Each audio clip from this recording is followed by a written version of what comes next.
Hi, welcome to Shanmukha cell service YouTube channel. ఈరోజు మనకు తెలిసిన కస్టమర్ సిమ్ వేస్తే సిగ్నల్ రావట్లేదని శాంసంగ్ కీప్యాడ్ మొబైల్ తీసుకొచ్చారు. అది ఒకసారి ఆన్ చేసి సిగ్నల్ వస్తుందా లేదో చూసి దాని ప్రాబ్లం ఏంటో సాల్వ్ చేద్దామని ప్రయత్నిస్తాం.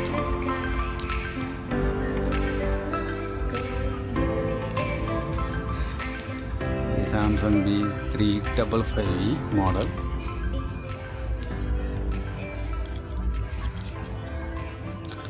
ఇది సిగ్నల్ చూపించలేదు, సిమ్ వేసినందుకు నో సిమ్ అన్ సర్వీస్ అన్నట్టు చూపిస్తుంది. దీన్ని సాల్వ్ చేద్దాం. ఓపెన్ చేసి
రిపేర్ అయితే అయిపోయింది. ఒకసారి చెక్ చేసి మొబైల్ ఆన్ చేసి చూద్దాం.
ఓకే, సిగ్నల్ వస్తుంది. ఎయిర్టెల్ అని కూడా చూపిస్తుంది. ప్రాబ్లం సాల్వ్ అయ్యింది. ఎనీ మొబైల్ రిపేర్ చేయబడును. సబ్స్క్రైబ్ చేయండి. ఎనీ మొబైల్ రిపేర్ మన షాప్ దగ్గరికి రండి. Thank you.